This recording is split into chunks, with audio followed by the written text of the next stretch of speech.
Recordemos que estamos en la variable de tránsito, variable de diseño.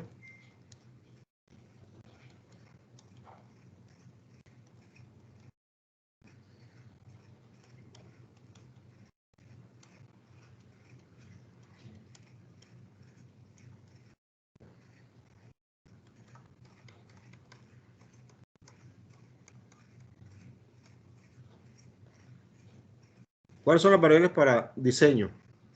Lo primero, pues los materiales.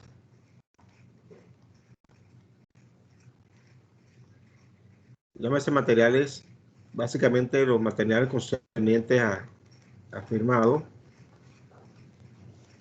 subbase y bases granulares, y lo que tiene que ver con las especificaciones técnicas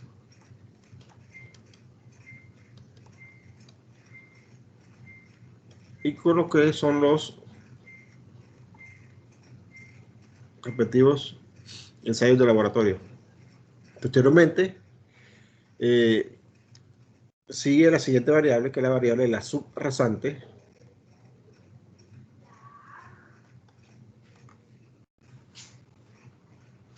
Después la variable de tránsito. Y por último, la variable del clima, que viene intrínseco en cada una de las metodologías de diseño. Ya hemos visto por el momento, pues, lo concerniente a materiales. Hoy vamos a iniciar la siguiente variable, que es la variable de la subrasante. ¿Ok? Entonces, ¿qué es la subrasante?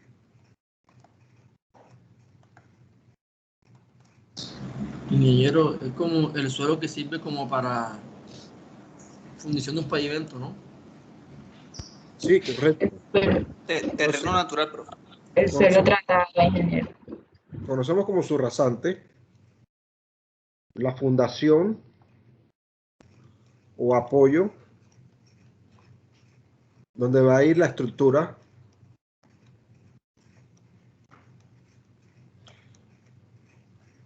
del pavimento que vamos a realizar. ¿Ok?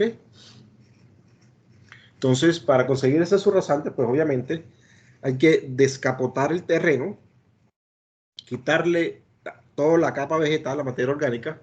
Eso se hace normalmente con bulldozer o con motorniveladora. Se descapota. Posteriormente viene lo que es la conformación de la subrasante. Cuando hablamos conformación de la subrasante, es darle a la subrasante la perfecta adecuación para poder soportar la estructura de los materiales granulares y del pavimento en total.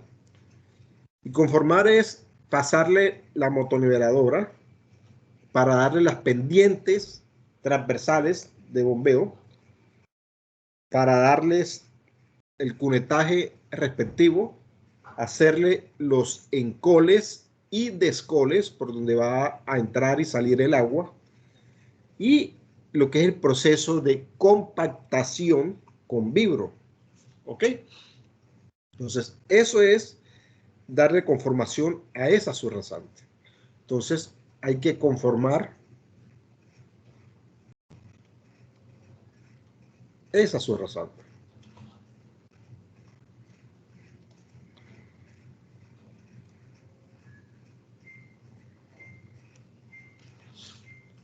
Listo.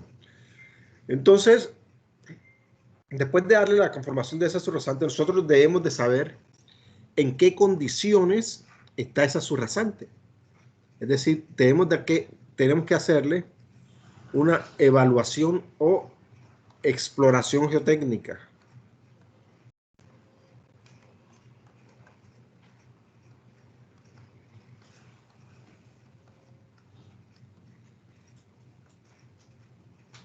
¿Ok? Y hacer la exploración geotécnica es ir al suelo de la subrasante y hacerle estudios. Esos estudios de suelos se pueden hacer a través de sondeos. Ustedes saben qué son geosondeos.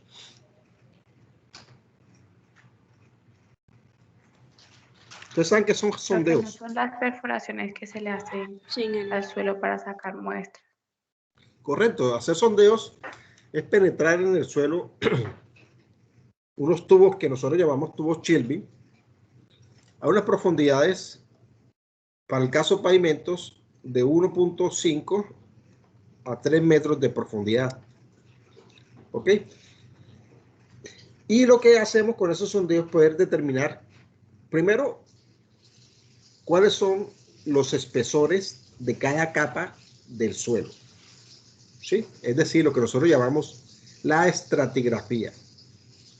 Y segundo, poder sacar muestras y saber las calidades de esos suelos. ¿Qué son las calidades? Lo que es la clasificación de esos suelos, cómo se clasifica en sus dos principales tipos de clasificación, que son las clasificaciones de la AASHTO y las clasificaciones del sistema unificado, la USCS. Lo que es la plasticidad del suelo, lo que es la humedad de ese suelo y a qué profundidad se encuentra cada capa. ¿Ok? La siguiente manera de hacer los estudios es con apiques. ¿Saben qué es un apique? Sí. ¿Qué es un apique? Que lo podemos hacer con una máquina excavadora. Le hacemos como en un punto un huequito para mirar el tipo de terreno. Correcto, hacer un apique es hacer como un cajón de excavación en el terreno. Los apiques en otros países de Latinoamérica también los llaman calicatas.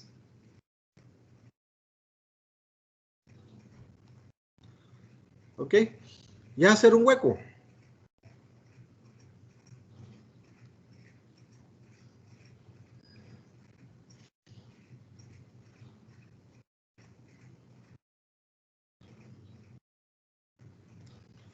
En el terreno.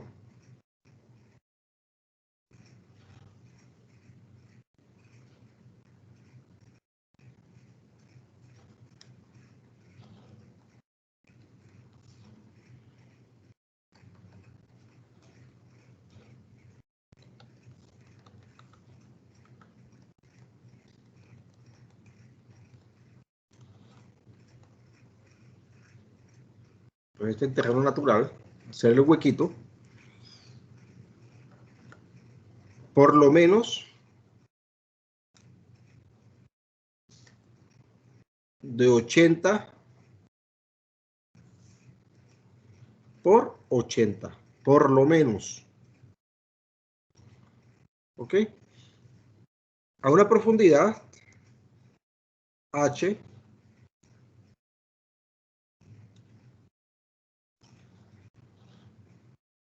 la norma dice que esta profundidad H de la superficie que va a quedar definitiva como su rasante debe ser mayor a 50 centímetros. ¿Ok?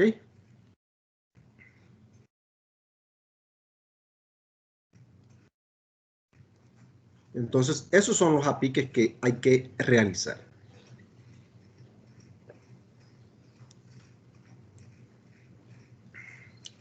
Y a eso hay que hacerle una serie de ensayos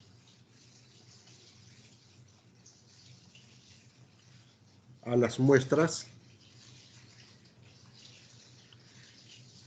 de ese suelo extraído de ahí. ¿Ok? Paulatinamente, a medida que vamos excavando, vamos midiendo los espesores que encontramos de cada capa. Y de cada capa hay que realizar una serie de ensayos de laboratorio. Entonces,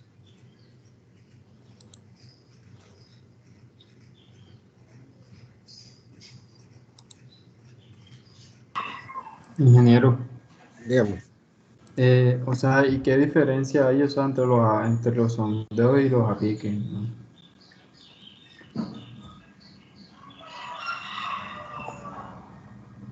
primero que los sondeos son evaluaciones más profundas, más pequeñas, son básicamente para mirar estratigrafía de cada terreno y profundidades y espesores de cada capa, ¿ok? Para sacar muestras independientes de cada capa.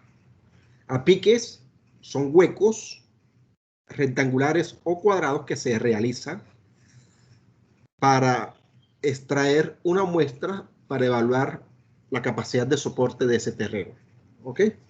Que ya vamos a ver enseguida. ¿Me entendiste? Sí, señor. Ok. Entonces, para ello, la subrasante hay que hacerle entonces un proceso de evaluación.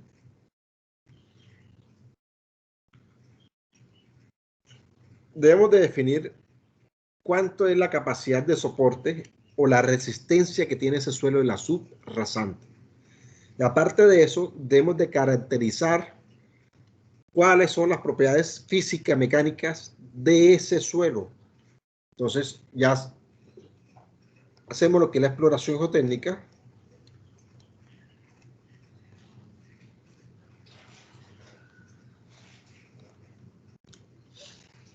Después de la exploración geotécnica, pues ya sabemos qué tipo de suelos y poder definir cuáles son los perfiles que vamos a encontrar en esos suelos. Y de esa manera poder delimitar las llamadas áreas homogéneas en función de la tipología de suelo que se tenga. Y con base en la capacidad de soporte evaluada, determinar lo que vamos a llamar resistencia de diseño por área homogénea. ¿Ok? Entonces, de esos suelos hay que hacer los siguientes ensayos de laboratorio. Determinar la humedad natural, los límites de consistencia, lo que son límites líquidos, límite plástico y el índice de plasticidad, lo que es la granulometría y obviamente lo que es la clasificación de cada una de las capas encontradas,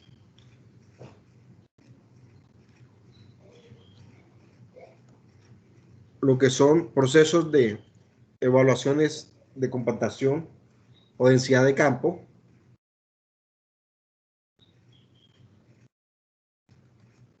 para el caso de carreteras hay que hacer pronto modificado,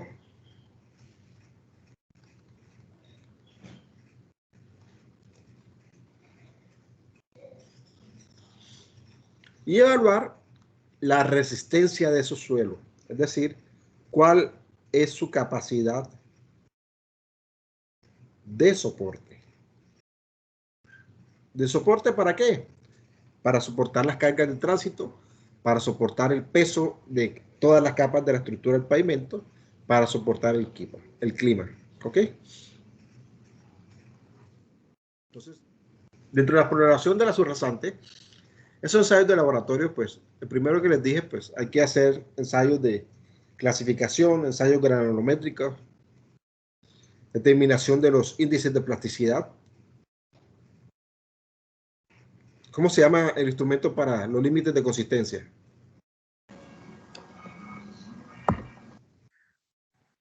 Eso que está ahí es la cazuela de Casa Grande. Con la cazuela de Casa Grande, correcto. ¿Cómo se llama este ensayo que tenemos aquí abajo?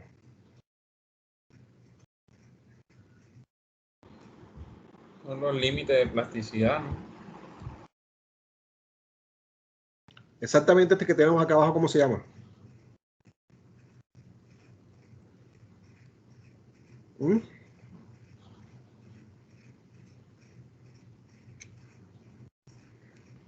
¿Consistencia o plasticidad?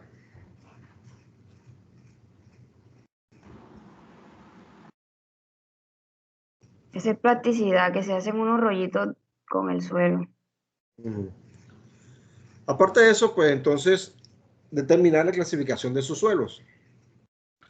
El sistema más apropiado para utilizar en carreteras es la clasificación de la AASHTO. ¿Ok? Pero normalmente hay que hacer las dos clasificaciones, el de la ASTO y el unificado. En la mayoría de los ensayos se hacen los dos. ¿Ok? Entonces recordemos la clasificación de la ASTO. Y entre más bajito tengamos el número, la A significa la ASTO, y vamos a encontrar suelos desde A1A, que son suelos con piedras, grandes fragmentos de grava, A1B, va disminuyendo el tamaño, los A3, que son ya las arenas, y ya pues vamos a seguir encontrando lo que son las arenas ya mezcladas con arcilla, ¿sí? Las gravas con arcilla, hasta entrar a los tipos PASA 200, que son materiales ya tipo A4 y A5, que son suelos ya limosos, de cierta plasticidad, y a los más blandos, con mayor contenido de PASA 200 en cuanto a material arcilloso, que son los suelos completamente arcillosos, los tipos A6, A7, A7.5 y A7.6, que son los suelos más propensos pues, a lo que son los porcentajes de expansión y los suelos más débiles. Entonces, a medida que aumentamos el tipo, pues disminuimos la resistencia y capacidad de soporte del material. ¿Ok? Desde suelos buenos hasta suelos extremadamente malos o pobres. Posteriormente, después de tener los estudios de suelos, se definen lo que son las zonas o áreas homogéneas.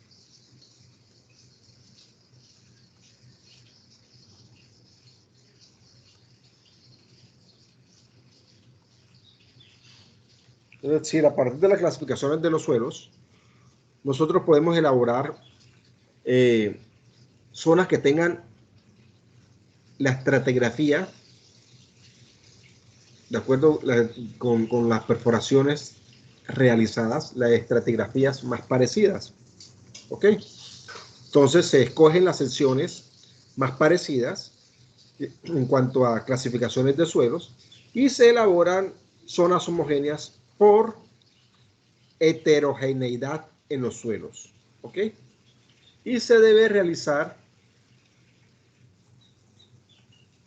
resistencia de diseño para cada zona homogénea respectivamente. Y se determinan las áreas homogéneas de diseño. Hay dos principales maneras de determinar las áreas de diseño. La primera es zonas homogéneas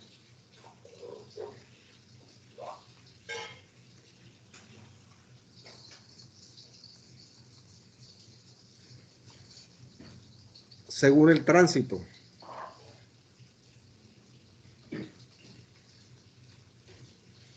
¿Ok? Entonces, aquí vemos una vía principal. Esta vía que le estoy marcando.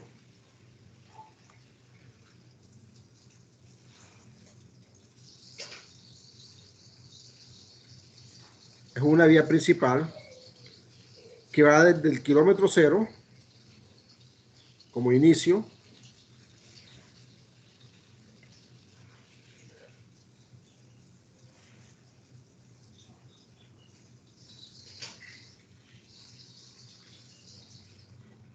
aproximadamente al kilómetro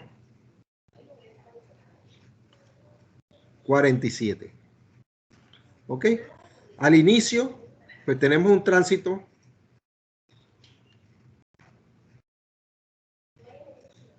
en donde van a circular 10 vehículos por día. ¿Ok?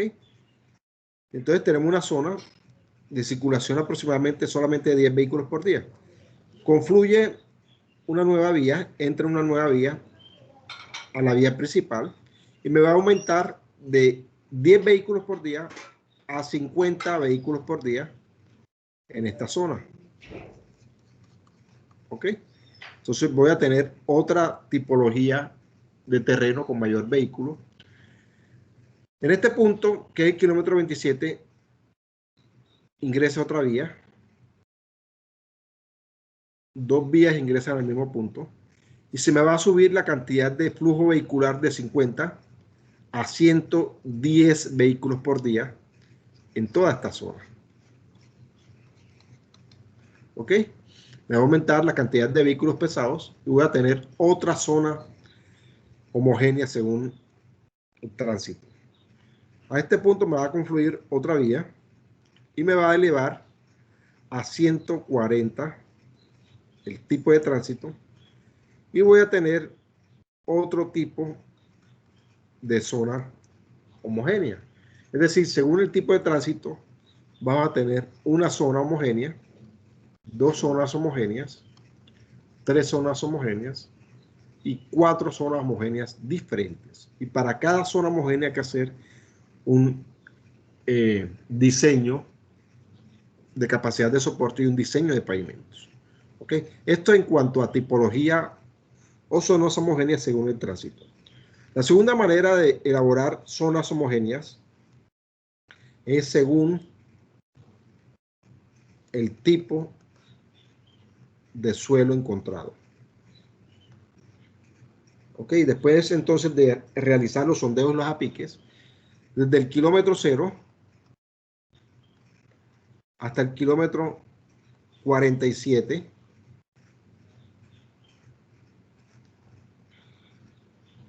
nosotros con la elaboración de sondeos y apiques podemos determinar cuál es la tipología de suelos.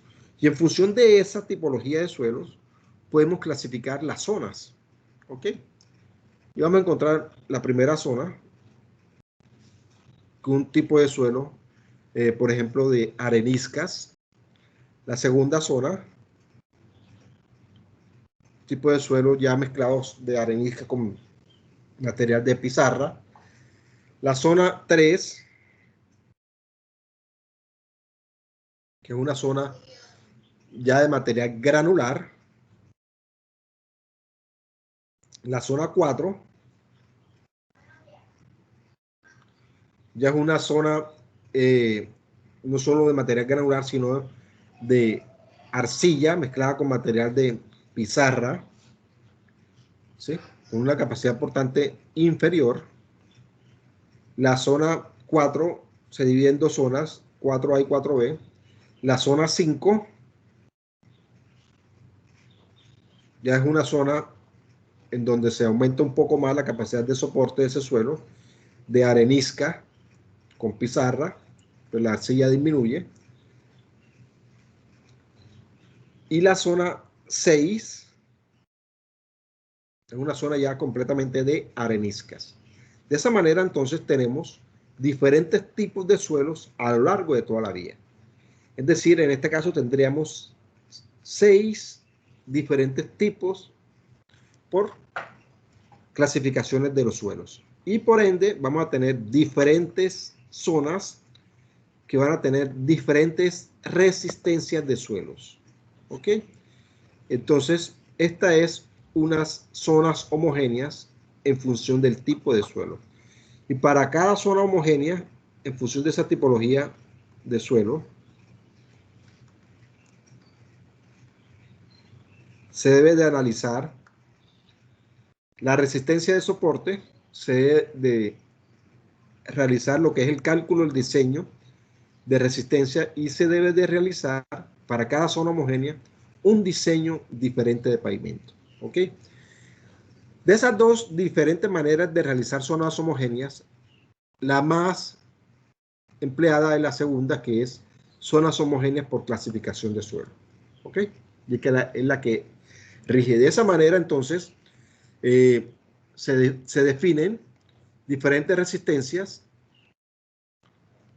de diseño de pavimento y se unifican las resistencias de diseño para determinar una capacidad de soporte de diseño para la estructura del pavimento.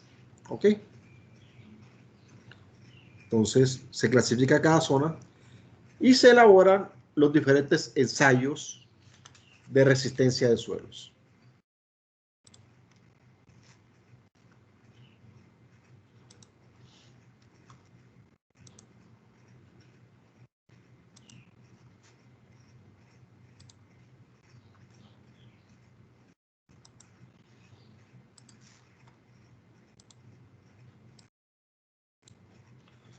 Entonces, para poder realizar la evaluación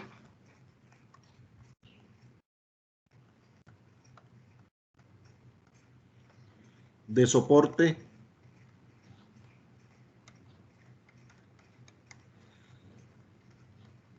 de la subrasante,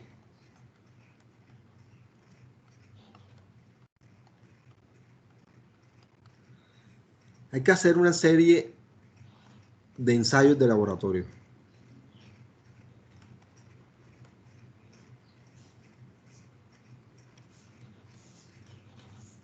¿Ok? Dentro de esos ensayos de laboratorio tenemos primero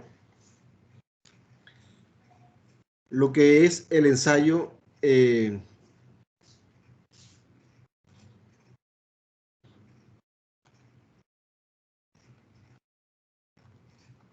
ensayo de placa, donde se define un módulo llamado módulo de reacción o parámetro K, también llamado módulo de balasto o módulo de Westergaard. ¿Ok? Existe también el ensayo de penetrómetro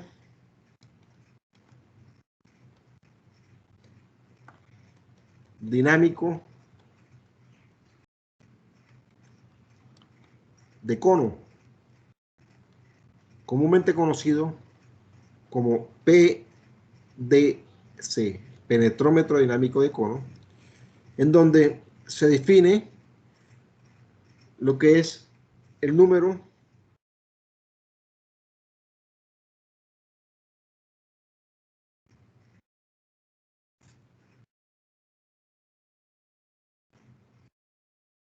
N, que es el número de golpes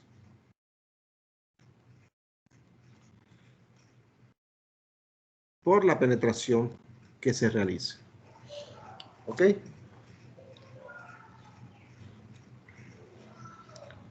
Encontramos también el ensayo de módulo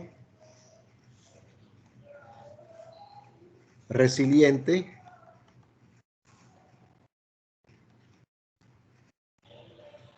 que es un ensayo que se realiza a través del ensayo triaxial. ¿Ustedes conocen el ensayo triaxial?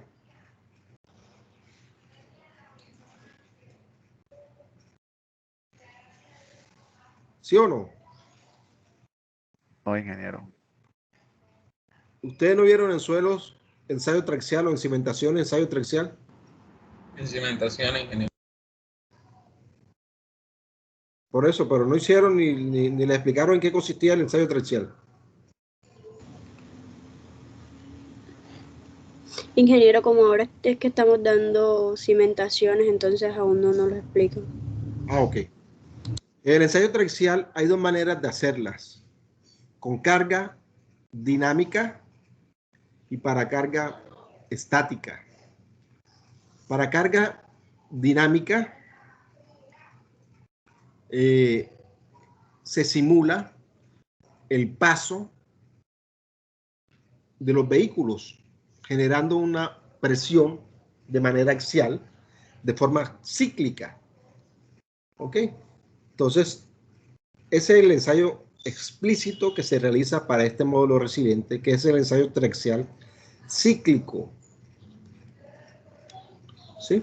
Y está el otro ensayo triaxial, que es el ensayo triaxial estático,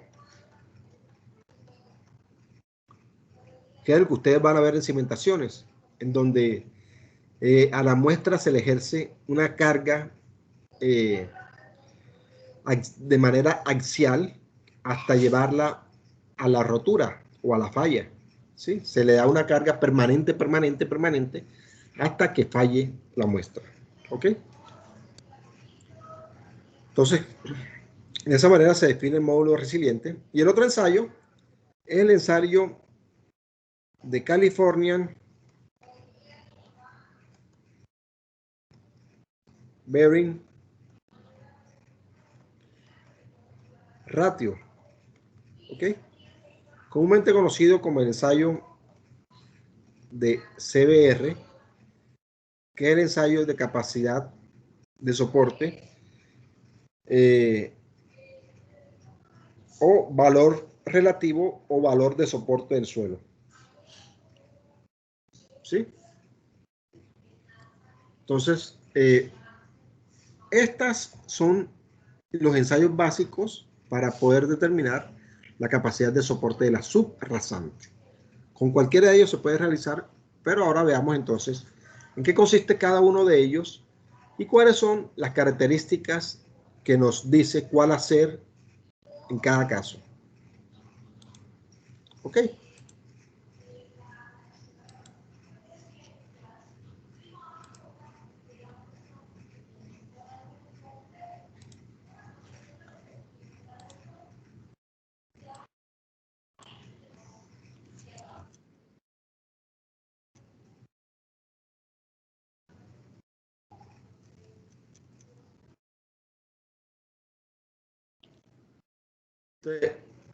El primero que les dije es el ensayo de placa.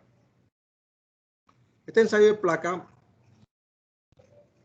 está regido por la norma ASTO T222 y mediante el cual se determina el llamado módulo de reacción de la subrasante o parámetro K.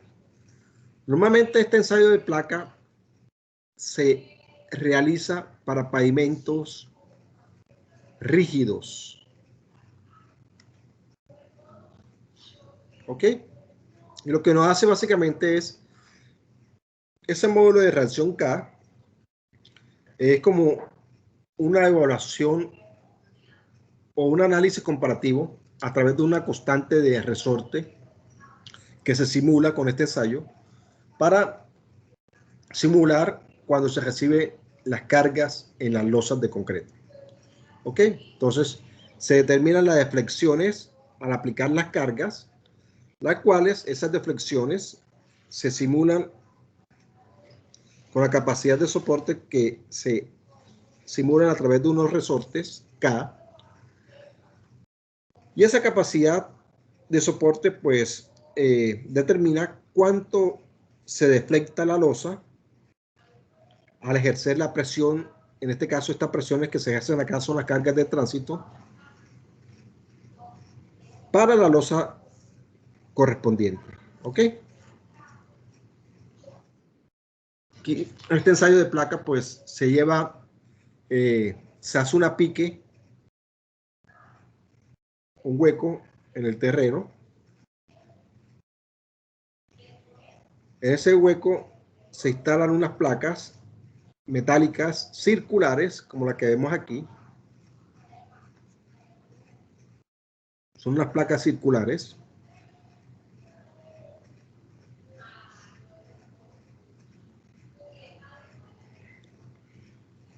Se ejerce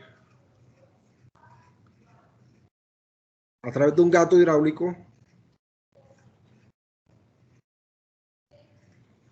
unas presiones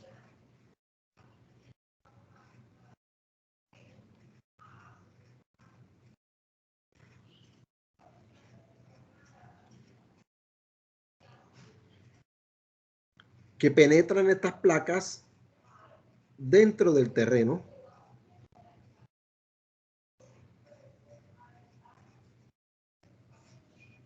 haciendo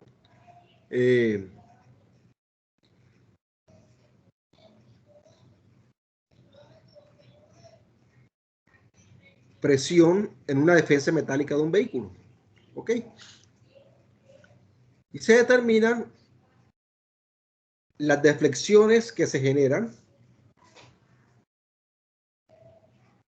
en la penetración de esa placa contra las presiones ejercidas con el gato hidráulico. Este ensayo, pues, es bastante engorroso. Dentro de las desventajas que tiene es que es bastante demorado. Es un ensayo que es engorroso porque toca llevar mucho peso a obra y aparte de eso toca conseguir un camión o un vehículo para ejercer contrapeso. ¿Ok? Entonces, los equipos son costosos. De cierta manera, otra de las desventajas que tiene el ensayo es que solamente refleja la resistencia del suelo para las condiciones de humedad y densidad de ese suelo que estamos evaluando explícitamente. ¿Ok? Entonces, casi no se hace por esas condiciones. Y aparte de eso, es un ensayo que es costoso. No son todos los laboratorios que lo tienen. ¿Ok? Entonces, como es costoso, como es un ensayo que casi no lo tienen, pero para el caso de diseño de pavimentos rígidos, dependiendo de la metodología, se requiere este valor de K. Entonces, lo que se hace es, se hace otro ensayo o se parte de otro ensayo de laboratorio y se correlaciona y se halla ese parámetro K. ¿Ok? Entonces, se puede sacar el módulo resiliente y con el dato del ensayo módulo resiliente se halla acá, se puede sacar el ensayo de PDC y se halla el parámetro K, o a través del ensayo más conocido que el ensayo de CBR y se halla el parámetro K. ¿Ok? Entonces se correlaciona cada uno de esos respectivos ensayos de laboratorio.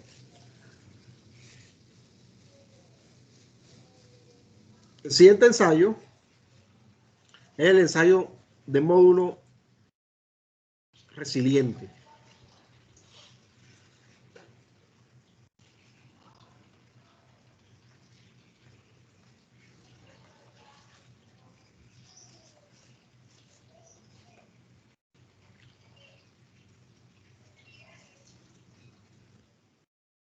Denme un segundo. Les muestro unos esquemas del ensayo de placa.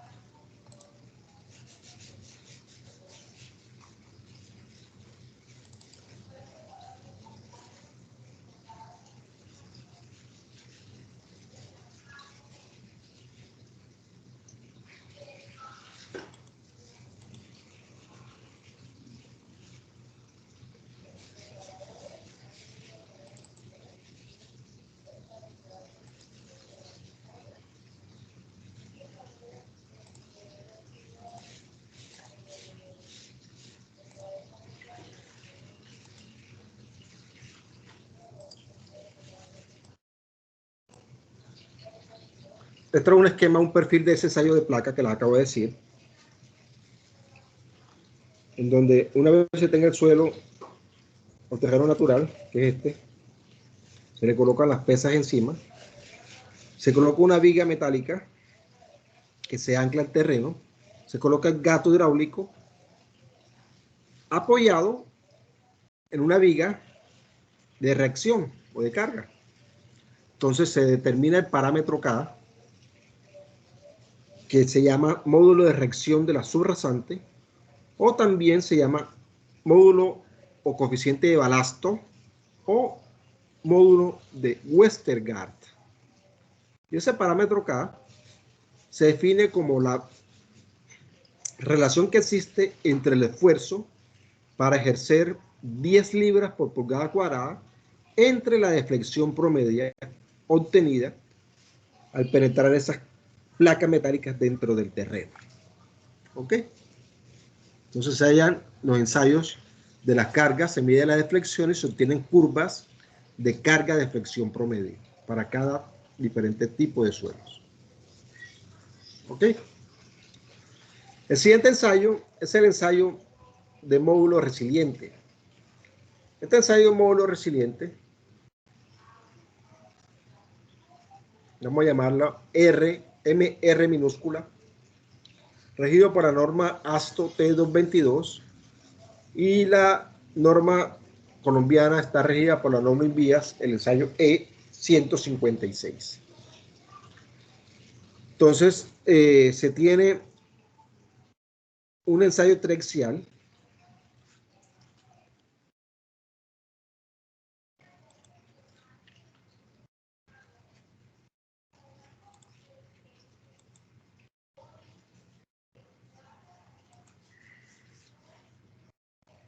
el ensayo triaxial es esta máquina que les estoy mostrando, ¿sí?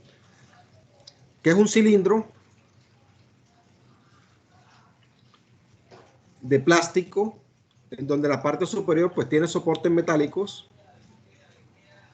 en donde se coloca una muestra. Aquí se coloca una muestra en la parte interna. ¿Ok?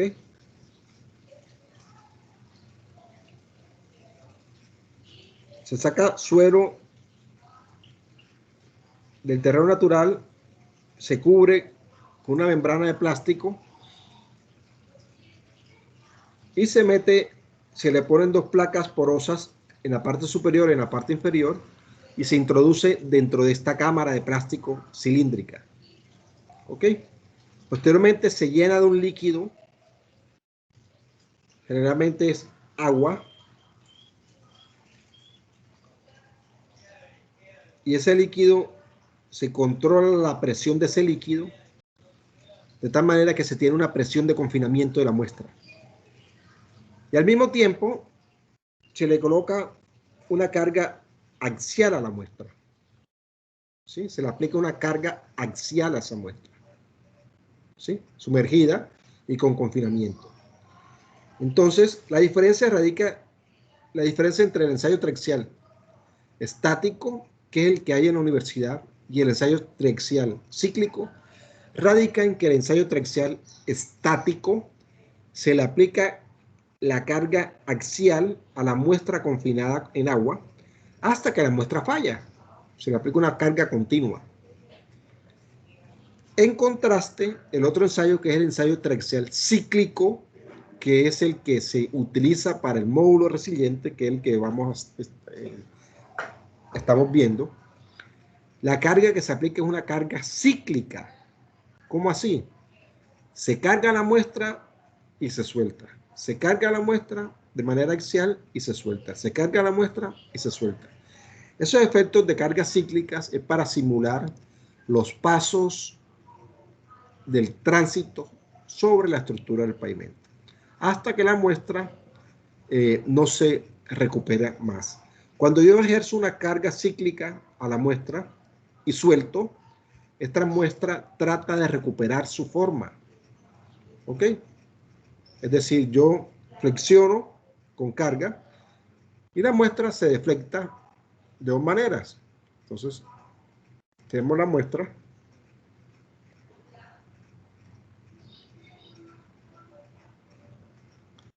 Y al yo ejercerle esta carga aquí, ¿qué le ocurre a la muestra? Disminuye o se deflecta. ¿Ok?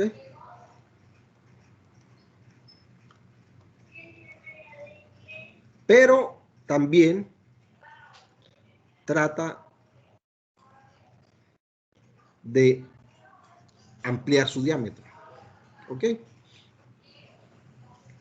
Cuando yo suelto esta muestra, le quito la carga, esto trata de recuperar su forma. ¿Sí? Generalmente porque las muestras que se hacen cuando son de arcilla, trata de recuperarse. Vuelvo a aplicar la carga, se vuelve a deflexionar, suelto, la muestra nuevamente carga de recuperarse. ¿Ok? Entonces, esa muestra se extrae del terreno, se excava, se hace una pique a la profundidad deseada que nosotros encontremos la subrasante, se lleva a ese cubo o muestra de suelos y se forma la muestra. ¿Cómo se conforma esta muestra? Esta muestra se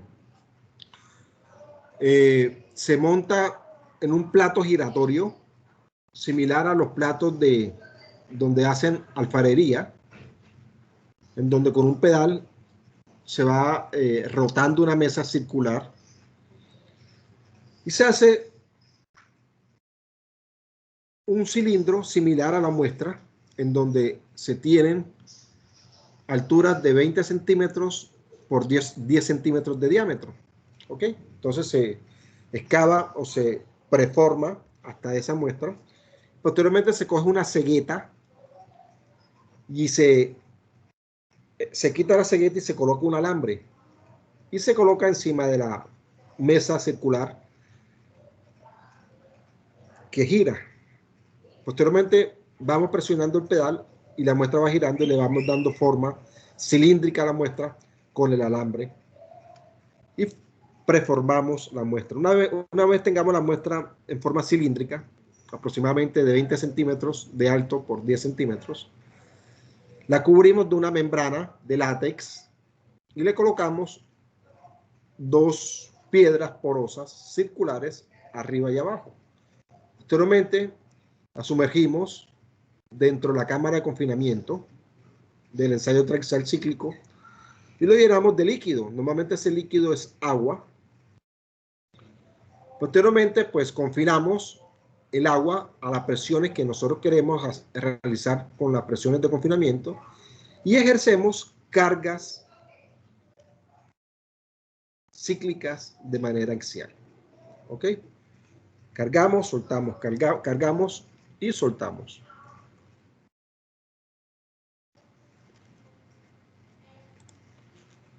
Entonces, en ese proceso de carga y descarga de la muestra,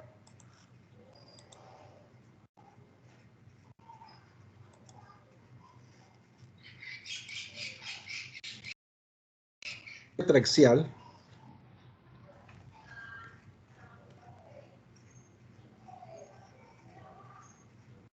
se define el módulo resiliente como la relación que existe entre un esfuerzo llamado esfuerzo desviador, que no es sino la diferencia entre el esfuerzo axial, sigma 1, menos el esfuerzo radial total de confinamiento que se tenga.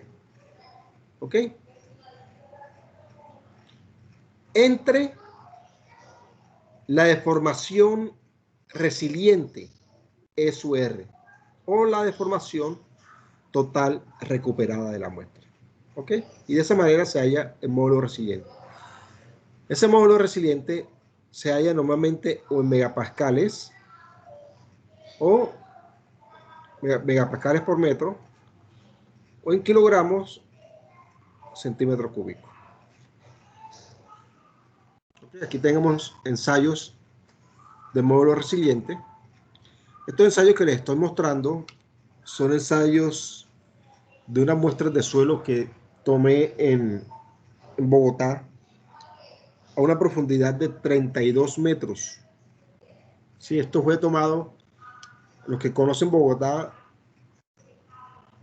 ahí por las inmediaciones de la Universidad del Bosque, en la 134 aproximadamente con carrera 9, para unas investigaciones para simular comportamientos de túneles poco profundos en las sabanas de Bogotá, como tesis de maestría. Entonces se hicieron varios confinamientos de estas muestras. Aquí vemos en la parte superior, en donde se tienen muestras con un confinamiento de 0.41 kilogramos centímetro cuadrado y se ejerce un esfuerzo desviador de 0.14, que es el esfuerzo axial. La de la parte inferior simplemente se sumergió en agua, se le dio la presión normal del agua, no se ejerció presión de confinamiento adicional y se ejerció un esfuerzo desviador de manera axial de 0.55. Nótese que cuando se carga la muestra con el esfuerzo desviador y se suelta. Al soltarla, el esfuerzo trata de disminuir. ¿Okay? Esta distancia que vamos obteniendo aquí es lo que trata la muestra de recuperarse cuando se suelta el esfuerzo. Nuevamente se carga la muestra y se suelta. Entonces se suelta la muestra y la muestra trata de recuperar su forma. Se hace eso cíclico varias veces. Se carga, se suelta, se carga, se suelta, se carga, se suelta, se carga, se suelta. Y la muestra va perdiendo ese proceso de recuperación. ¿Ok? Esta deformación recuperable es lo que se conoce como deformación resiliente. ¿Sí? Va a llegar un momento en el cual la muestra no se recupera más. A medida que yo le voy ejerciendo carga cíclica, va a llegar un momento en el cual ya no se va a recuperar más la muestra. Entonces ahí para el ensayo. ¿Ok? Se calcula el esfuerzo desviador máximo y la máxima deformación axial resiliente que se ejerció en esa muestra y se halla el módulo resiliente respectivo. Este ensayo, dentro de las desventajas que tiene, es un ensayo que es costoso, porque hay que comprar un ensayo, una máquina triaxial que vale más de 200 millones de pesos. Y cada ensayo de esto de laboratorio es un ensayo bastante costoso, supera los 600.000 pesos por ensayo. Fuera de eso, no es, por tal motivo, no es todo laboratorio que lo tiene. Entonces, son muy poquitos los laboratorios que tengan estos ensayos de módulo resiliente. Normalmente las grandes empresas como Ecopetrol y las universidades son los que tienen estos ensayos de laboratorio. Es muy poco un laboratorio que tenga este ensayo de módulo resiliente porque es muy costoso. Esa es la desventaja. Entonces, por tal motivo, no es muy fácil conseguir laboratorio para hacer este ensayo. Segundo, pues es bastante costoso. Y la gran ventaja es que de todos los ensayos de laboratorio que se hagan, este es el ensayo que mejor representa las condiciones reales de las muestras de suelo extraídas. ¿Sí? ¿Por qué? Porque la muestra se confina con presiones de confinamiento reales a como está en campo, se ejerce una carga axial. ¿Sí? El comportamiento se refleja de una mejor manera. ¿Ok? Entonces, esas son las ventajas y desventajas. El siguiente ensayo de laboratorio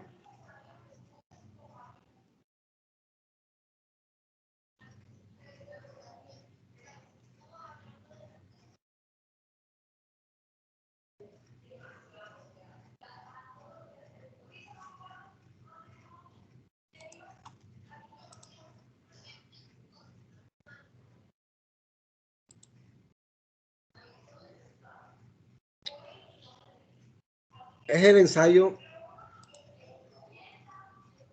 de penetrómetro dinámico de cono. Comúnmente conocido como ensayo de PDC, penetrómetro dinámico de cono. Es un ensayo que se hace con una varilla metálica, normalmente de 1,90 m de altura, la cual en su punta tiene un conito metálico, que es este que vemos aquí a la derecha.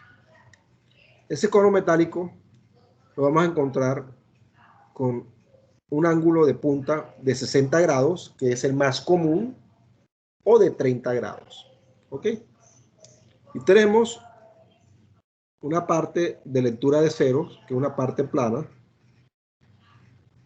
o base, el cono de 3 milímetros, que es lo que nos determina hasta dónde se debe enterrar ese cono en el terreno. Tenemos la varilla, tenemos una regla para medición de lo que se va penetrando ese cono en el terreno. Tenemos un soporte o una base fija. Esta base fija es una base metálica o yunque, también llamado yunque. Tenemos un martillo metálico cuyo peso normalmente es de 8 kilogramos, pues puede variar, puede ser también de 4 dependiendo del tipo de suelo, pero normalmente es de 8 kilogramos. Ese peso se desliza desde el yunque hacia la parte superior y se lleva hasta un tope que hay aquí arriba. un tope metálico. ¿Ok? Una vez se llega al tope metálico, se suelta, cae por peso y golpea el yunque. Y ese proceso de llevarlo hasta la parte superior y dejarlo caer el peso hasta golpear el yunque, lo que hace es que penetra la punta de este cono metálico dentro del terreno. ¿Ok? Entonces, cuando penetra, pues se van anotando número de golpes y se va anotando cuánto va penetrando la varilla dentro del terreno.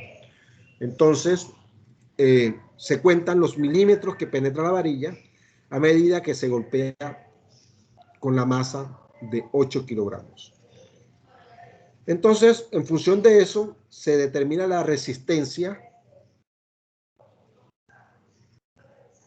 de ese suelo a través de un número que nosotros vamos a llamar como número dinámico, ND.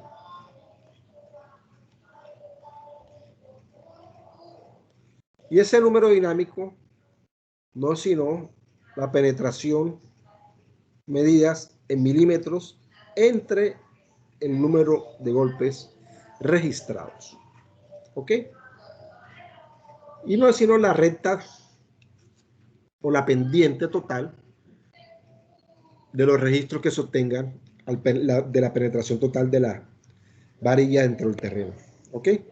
Entonces, por tal motivo, este ensayo solamente se recomienda para suelos finos o suelos granulares no tan gruesos, que no tengan tantas partículas pétreas, sino normalmente para suelos granulares de granos finos o suelos finos, suelos arcillosos. Ventajas de este ensayo, pues es un ensayo económico, es un ensayo que la mayoría de laboratorios los puede obtener. Este equipo es fácil de transportar, viene en una caja metálica como de un metro 50 aproximadamente de largo. Es fácil de transportar. El equipo total vale como 3 millones de pesos apenas. Entonces es fácil adquirir para cualquier laboratorista. Entonces es fácil acceder a este servicio en cualquier laboratorio. Es económico el ensayo. Hay dos tipos de ensayos, con conos. Estos conos pueden ser conos desechables o pueden ser conos fijos. ¿Ok?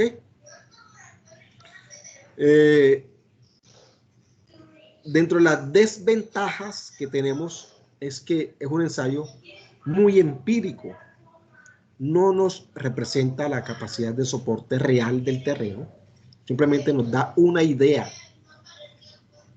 ¿Sí? ¿Por qué? Porque con este número dinámico ND, yo puedo, a través de correlaciones,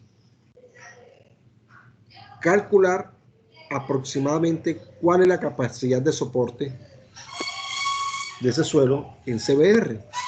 ¿Sí? Y me da una idea aproximada en campo de una manera rápida. Entonces, otra ventaja es que es un ensayo rápido, que es un ensayo asequible, que es un ensayo económico. Dentro de las desventajas, no se recomienda para diseño de pavimentos. Es un ensayo que nos da una idea rápida, pero realmente no nos representa las condiciones reales del terreno. Entonces aquí vemos el penetrómetro dinámico de cono con el operador. Este martillo lo subimos aquí hasta el tope, se sube aquí hasta el tope.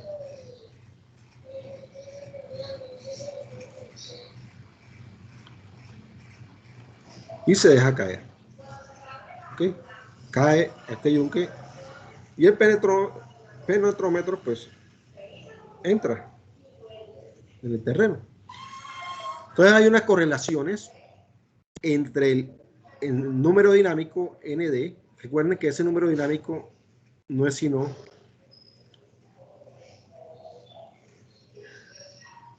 la penetración en medidas en milímetros entre el número de golpes totales y el CBR.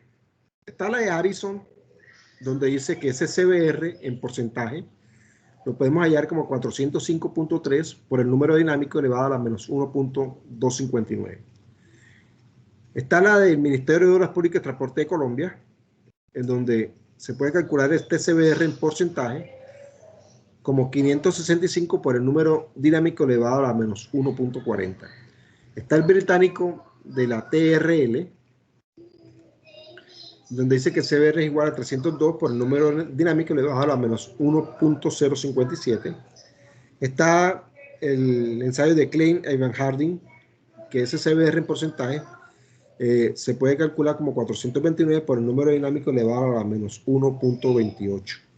De todos esos, pues el más utilizado para países tropicales, en este caso Colombia, es esta, donde el porcentaje CBR se puede calcular como 567 por el número dinámico elevado a la menos 1.40. ¿Ok? Obviamente aquí en laboratorio pues vamos a ver en qué consiste este ensayo, entre otros. El siguiente ensayo, para determinar la capacidad de soporte de la subrasante, es el ensayo de CBR.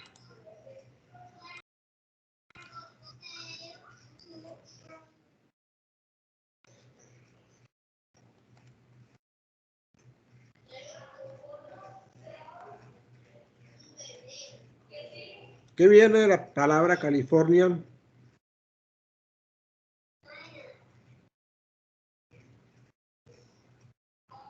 Bearing ratio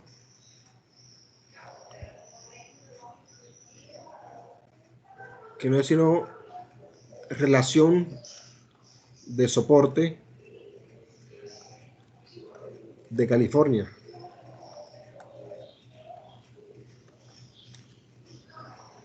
¿Ok? Y se halla en porcentaje.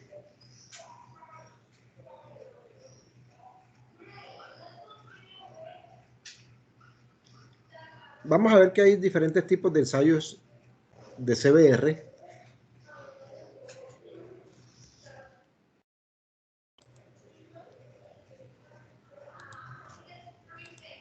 Dentro de los diferentes tipos de ensayos de CBR, vamos a ver que hay ensayos de CBR en laboratorio, ensayos de CBR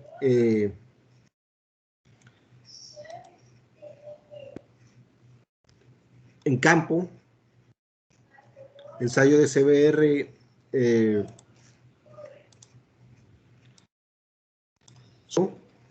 ensayo de CBR sin sumergir, es decir, ensayo de CBR saturado, ensayo de CBR sin saturar, hay ensayo de CBR alterado y hay ensayo de CBR inalterado.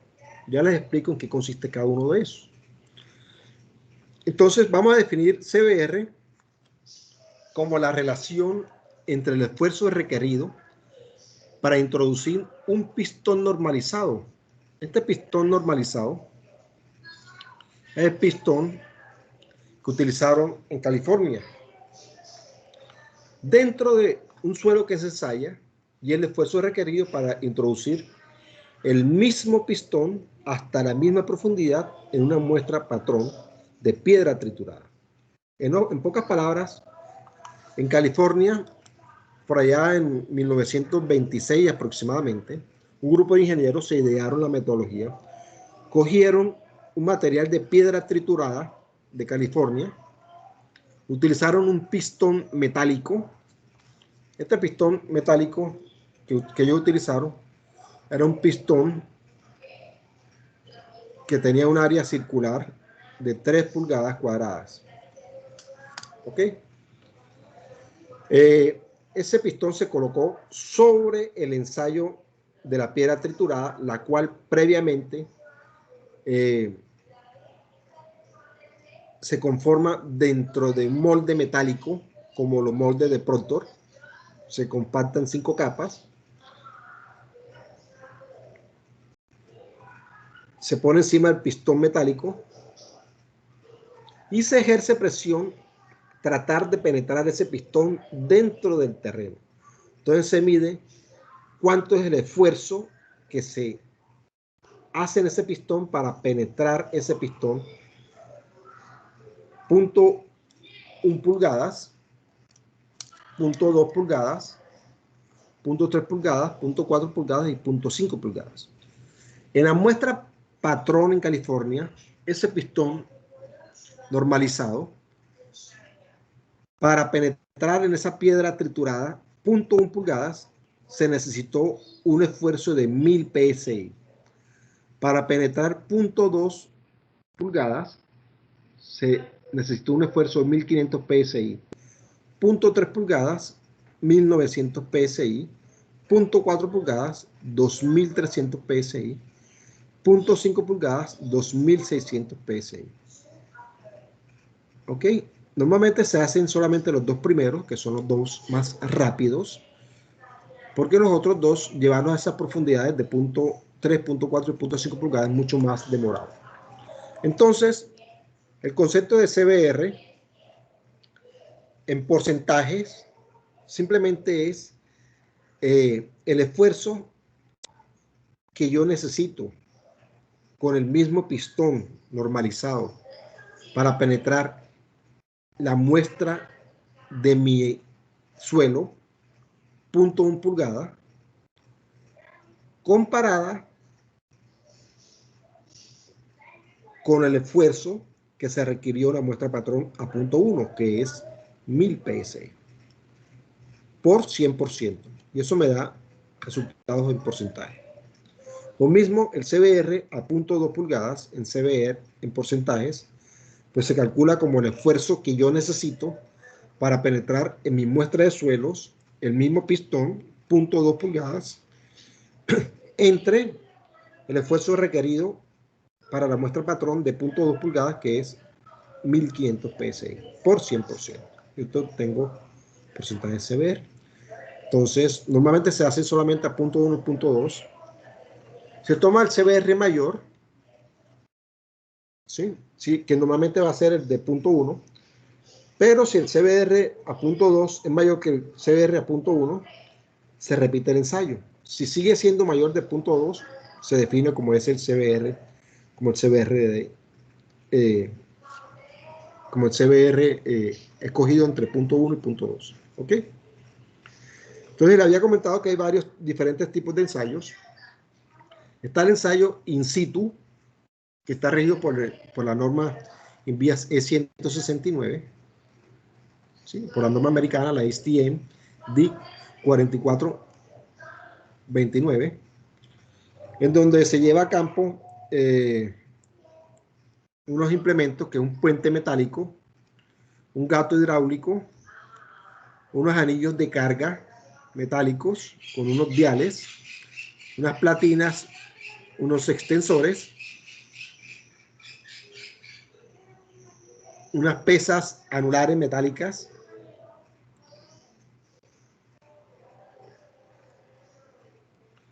los cuales pues se abre una pique en el terreno, se coloca las pesas sobre el terreno, se colocan las placas sobre el terreno en el apique que se realiza, se coloca el puente metálico, se ejerce una contrapresión en una defensa metálica de un camión o un vehículo y se va a penetrar estas pesas dentro del terreno, 0.1, 0.2, 0.3, 0.4, y se mide cuánto es el esfuerzo. ¿Cómo se mide el esfuerzo? Hombre, la carga que se mide en presión, en presión ejercida, en toneladas, en kilogramos fuerza o en newtons, entre el área de las placas metálicas, y se analiza 0.1, 0.2 y se compara con el de la muestra del ensayo de triturado de California. Y de esa manera se calcula el CBR en campo.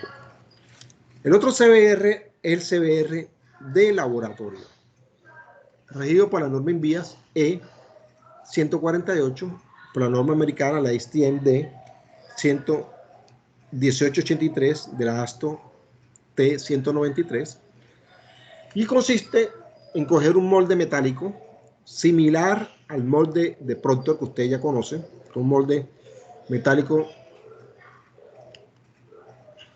que tiene unos abrazaderas que viene con unos anillos, tiene una base metálica.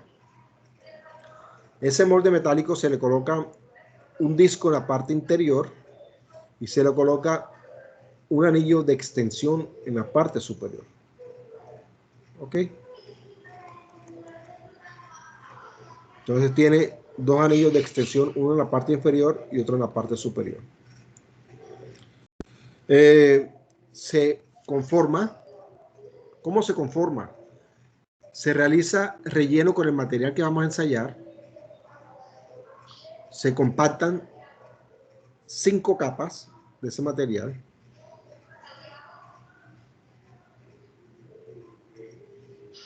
Con 3 diferentes energías de compactación a 12 golpes, 25 o 26 golpes y 55 o 56 golpes. Ok, entonces todo este material, una vez esté compactado, se le coloca encima unas sobrecargas metálicas que son de forma anular, que son estas pesas anulares. ¿Para qué se le coloca esas pesas anulares? Para simular el peso de la estructura del pavimento sobre el suelo. Obviamente esas placas metálicas se colocan con un pistón o soportada en una plaqueta que sirve de soporte. Posteriormente cojo esa muestra y la sumerjo. ¿Ok? Entonces ahí viene el otro diferente tipo de ensayo. CBR sumergido.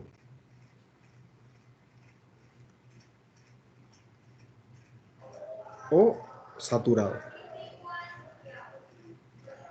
Normalmente estos CBR sumergidos o saturados se hacen para aquellas muestras en donde se esperan precipitaciones superiores a 1000 milímetros por año, ¿ok? O en puntos críticos que el diseñador considere. Entonces se sumerge por lo menos 72 horas la muestra, pero antes de sumergir le coloco en la parte superior un trípode.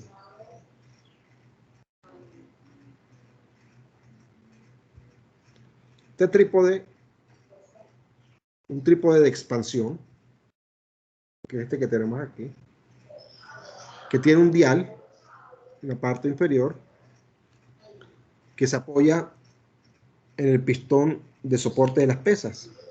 ¿Ok?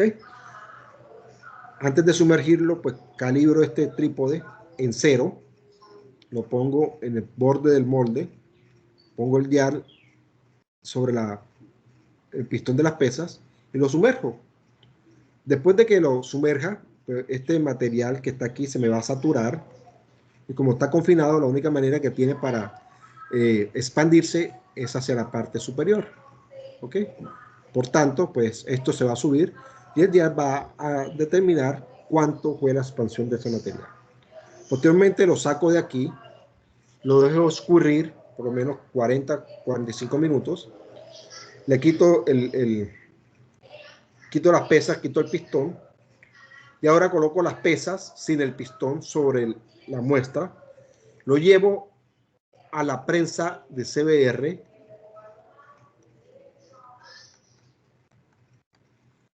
que es donde está el pistón metálico que me ejerce presión.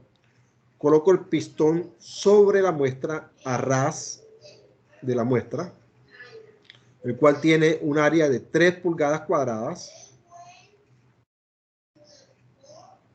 o 19.32 centímetros cuadrados. ¿Ok? Pongo el dial para medir la deformación y miro cuánto es el esfuerzo ejercido para penetrar ese pistón. ¿Cómo? Con una prensa que me va determinando la fuerza que yo voy ejerciendo entre el área de este pistón. Y ahí tengo el esfuerzo. ¿Ok? Y se mide con este dial cuánto va penetrando ese pistón.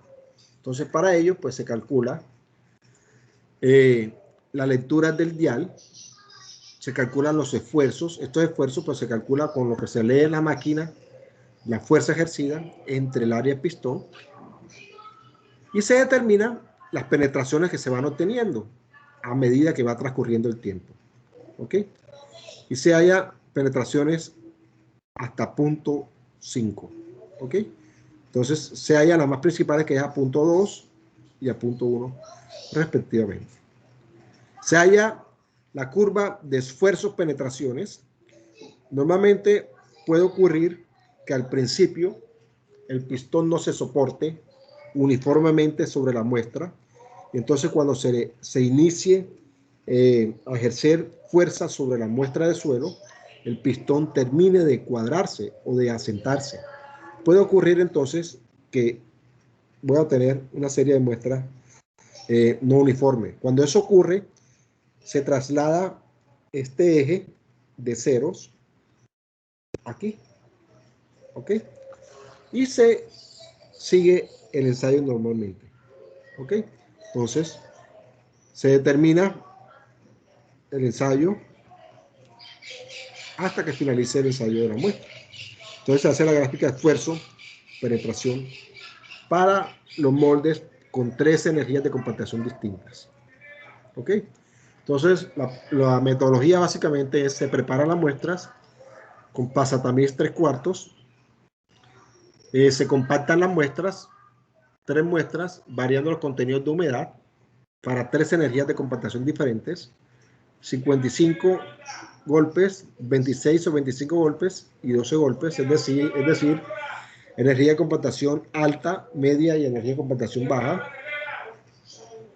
Posteriormente, después de las 3 muestras, se analizan para las 3 diferentes tipos de energía de compactación, las 3 curvas de densidad humedad, y se determinan los CBRs para las 3 diferentes muestras con sus respectivos porcentajes de humedad respectivamente.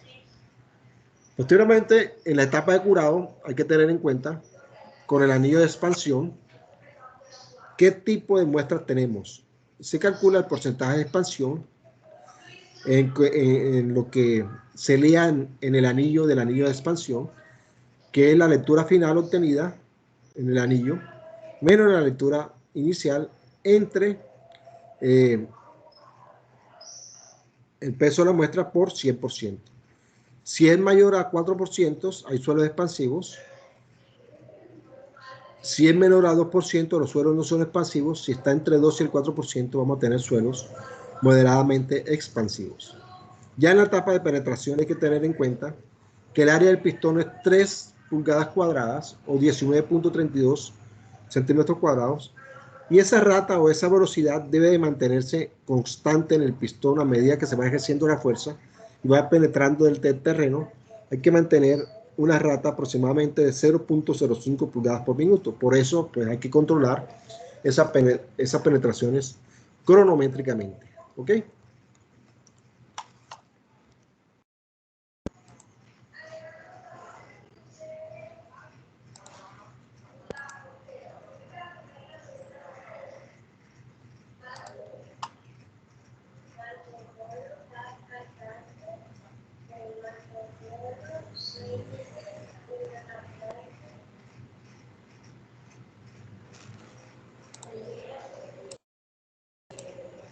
Este es el pistón, este es el cilindro, y estos son las muestras anulares que tienen un hueco por donde va a penetrar el pistón dentro del terreno. ¿Ok? Aquí vemos por una sección del suelo confinado, las muestras, la carga, respectivamente. Este que les estoy mostrando aquí es el CBR in situ, o CBR de campo, en donde se llevan las placas metálicas, el terreno, que son unas placas metálicas. Se coloca un puente anclado al terreno y se genera una reacción contra la defensa metálica de un vehículo que me va a servir para yo, con un gato hidráulico, ejercer presión a las placas para penetrarlas dentro del terreno. ¿Ok?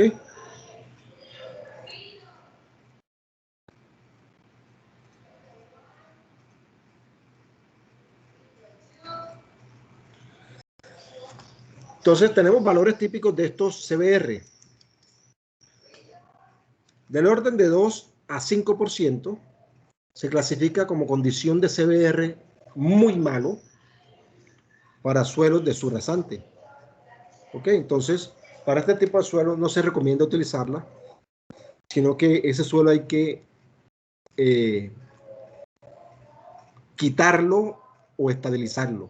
¿Ok? Les voy a decir las condiciones desde las más económicas hasta las más costosas, lo que se recomienda hacerlo. Lo más económico es coger ese suelo y mezclarlo con material triturado, ¿sí? O piedras. Puede ser piedra rajón o puede ser piedras de sobretamaño para estabilizarlo. Si me da CBR muy malos. Eso es lo más económico. Sigue sacar ese terreno y reemplazarlo por un material de mejores condiciones. ¿Ok? Posteriormente, en cuanto a costos, sigue estabilizar con cal, estabilización con cemento, estabilización con asfaltos, estabilización con químicos, que son mucho más costosos. ¿Sí? Y posteriormente, lo más costoso son hacer estabilizaciones con geosintéticos, lo que son geoceldas, lo que son geomembranas, lo que son geotextiles, entre otros. Entonces, estas son las recomendaciones cuando encontramos condiciones muy malas, que es del 2 al 5%. Para condiciones malas, tenemos los CBR que están del 5 al 8% para clasificación de suelo rasante. Clasificación de regular a buena, del orden del 8 al 20% para subrasante, una subrasante buena. Del orden del 20 al 30% o más, ya tenemos condiciones para subrasante excelente. En este caso, de tener condiciones excelentes, podemos inclusive hasta obviar, por ejemplo, en los pavimentos rígidos, de no colocarle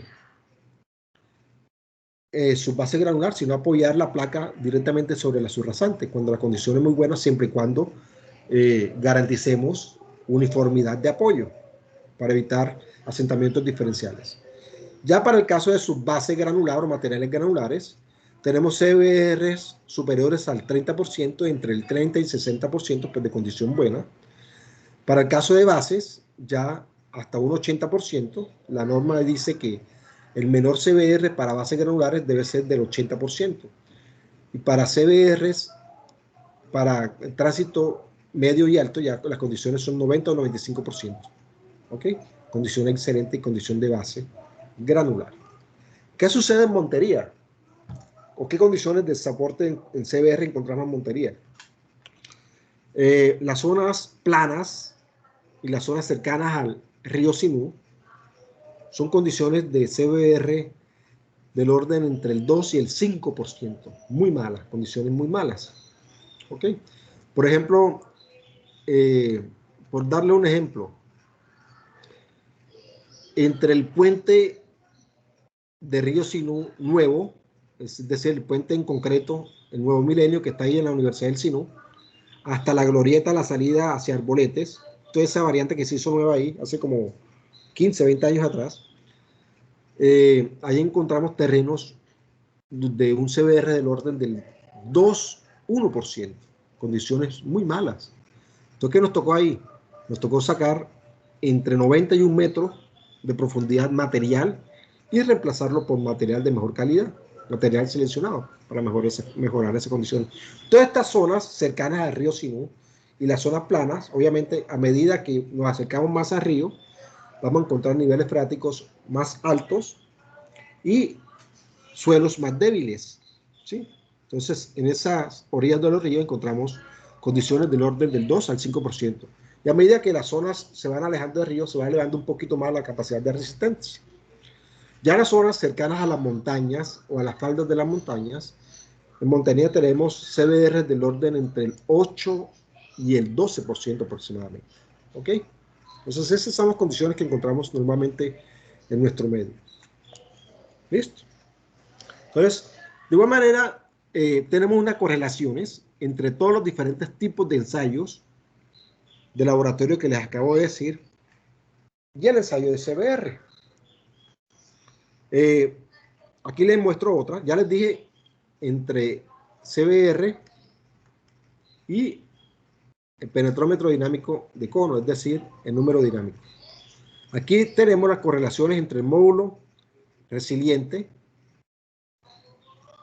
y el CBR.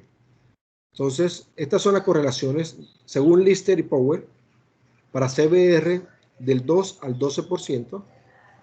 El módulo resiliente en megapascales es igual a 17.6 por el CBR elevado a la 0.64.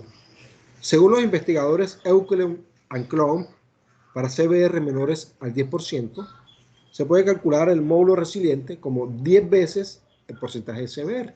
Entonces, ahí tienen otra correlación. ¿Listo? De igual manera, también hay correlaciones o rangos de correlaciones dependiendo de la tipología de suelo encontrado de sus rasantes. Tenemos la AASHTO, según las clasificaciones de suelos, para suelos más débiles, tipo A7-6, que son suelos arcillosos. Tenemos rangos de CBR del 1 al 5%, y a medida que los suelos van teniendo contenido de materiales o agregados pétreos, pues las resistencias van aumentando. ¿Ok? Y a suelos, obviamente, con material de gravas y rocas, tipo A1B, A1A, A2, A4, que ya son suelos con bastante contenido de grava, tipo base o subbase granulares, ya vamos teniendo rangos del orden del 25% o más en CBR. ¿Ok?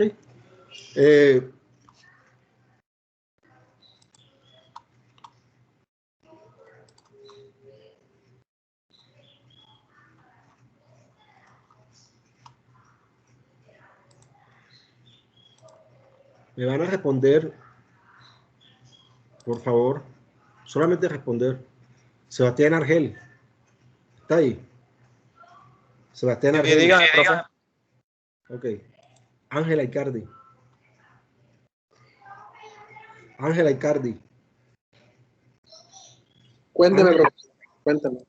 Ok, Javier Ballesteros. Presente. Javier Ballesteros. Sí, profe, aquí estoy. Ok, Arley Cadena. Arley Cadena. Arley Cadena. A la 1. Arley Cadena. A la 2. Arley Cadena. A la 3. Se fue con falta. Andrea Campo. Aquí. Mauricio Carrascal. Presente. Profe, una pregunta. Ok, Me José voló a Manuel mí Coronado. el vídeo. José Manuel Coronado. José Manuel Coronado. A la 1. José Manuel Coronado. A la 2. José Manuel Coronado a las 3. Se va con falta. Gustavo Espitia. Gustavo Espitia. Presente, profe. Ok. Aquí. María Elvira Galvis. Aquí, ingeniero. Ok. Roberto Gamarra. Roberto Gamarra. Presente, ingeniero. Ok. Edgar García. Aquí, ingeniero, aquí. Ok. Aster Carolina Genei. Aster Carolina Genei. Aster Carolina Genei a la 1. Aster Carolina Genei a las 2. Aster Carolina Genei a las 3. Se va con falta. Jesús Guerra. Presente, ingeniero. Entraste tarde. Sí, entró un poquito tarde. Ok, ojo con eso. Eric Herrera. Presente, ingeniero. Ok, Dinaluz Jimeno. Dinaluz Jimeno. Dinaluz Jimeno. Presente. Camila Lozano. Camila Lozano. Presente, ingeniero. Ok. Carol Martínez. Carol Ingeniero, Martínez. ella fue la que le comenté de que tenía problemas de internet. Ok, Daniela Llanes. Profe, qué pena, me voló la lista a mí, profe. Profe, Daniela Llanes le dijo ayer en el chat que ella tenía problemas con fluido eléctrico. Ok, Valentino Valderrama. Aquí estoy, ingeniero.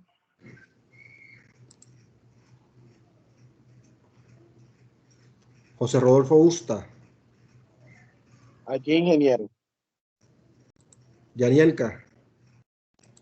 Aquí estoy, profe. Natalia Rodríguez. Natalia. Ok. Sharon Rendón. Sharon. Sharon. Sharon Rendón. Sharon. Ok, se da con falla. Juan Sebastián Pontón. Juan Sebastián Presente, Pontón. profe. Presente. Camila Pinto. Presente, profe. Ok, María Laura Pineda. Presente, ingeniero. Ok, Wendy Padilla. Profe, ¿sí me escuchó cuando te dije presente? Sí, Wendy Padilla. Wendy Padilla. Profe, ella también le comentó ayer de la luz. Ok, Miguel Osorio. Presente, ingeniero, ¿me escucha? Sí.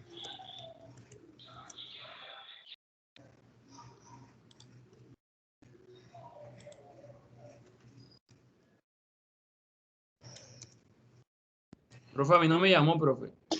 Ingeniero, a mí tampoco me llamó. A mí tampoco, ingeniero. Eduardo Negrete. Presente, profe. Ok, Adriana Narrala. Adriana Narrala. Adriana Narrala. Adriana. Se va con falla. Elian Morelo. Elian Morelo. Presente, ingeniero. ¿Sí me escuchó? Cristian Montes. Presente, ingeniero. Presente, ingeniero. Cristian Montes. Presente, ingeniero. Ok, María Angélica Marzola. Presente, ingeniero. Ok, listo. Profe, a mí no me llamó, profe. Robert A mí Martínez. tampoco, ingeniero. Robert Martínez sí lo llamé. Pero Andrés Benavides no. Camila Profe, Lozano. no después de... A mí no me llamó. Presente, ingeniero, a mí sí me llamó.